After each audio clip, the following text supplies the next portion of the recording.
Do you know what the spring equinox actually is? Don't feel bad if you don't. I didn't either. The word equinox comes from the Latin words aqui, meaning equal, and nox, meaning night, and is defined as the equality of night and day. This is because the equinox occurs at the specific moment that the sun is exactly above the equator on the 2 days of a year when 24-hour day is perfectly divided into light and darkness everywhere around the world. Throughout history, both the spring equinox and the autumnal equinox have held significant roles in the human imagination. The spring equinox has represented more than just the first day of spring. It was the symbol for rebirth, fertility, and new beginnings. The equinox has also been credited with a lot of religious and other beliefs, including rituals at the Mayan temple of Chichen Itza, where adherents believed that the giant god serpent descended from heaven right onto the temple. Rituals were also performed at the Druid Stonehenge monument, but no written records remain, so we don't know what their beliefs or rites actually were. The spring equinox didn't just inspire and influence the ancients, though. Modern superstitions include the disproven belief that the equinox disrupts satellite communication and that it's the day of the year when you can effortlessly balance an egg on its end.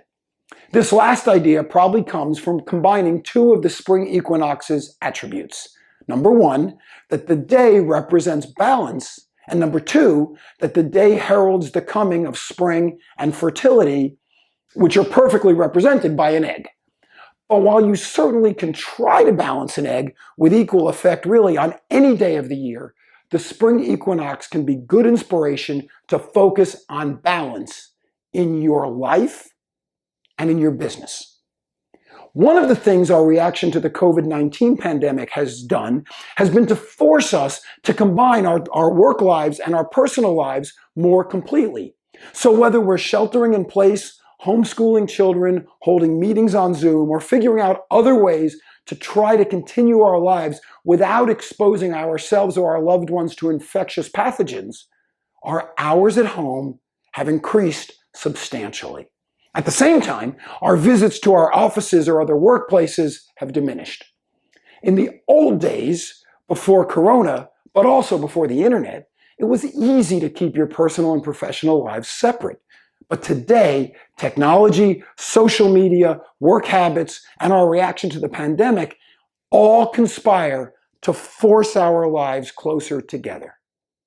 Plenty of people have written about the problems with this new mishmash, but it seems to me that there's a lot of crying over spilled milk or closing the barn door after the horse has run out. Because instead of trying so hard to keep our different lives separate, the real opportunity for all of us is to look at the benefits of combining our lives while we improve both of them at the same time.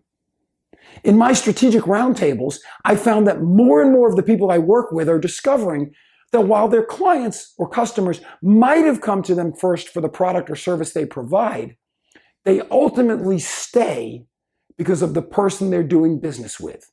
In other words, it's the balance of personal and the professional that adds to customer acquisition, customer satisfaction, and customer retention. What our members discover and what they're teaching me is that they're each missing some semblance of balance. And they go on to discover what it is they're missing through the trusted relationships and collaboration they develop. They discover they're no longer alone. They rediscover their confidence by gaining clarity of purpose and by understanding who they are and where they are. And they discover that perhaps they've never been involved in something so purposeful and fulfilling because finding this level of balance really makes a difference in their lives.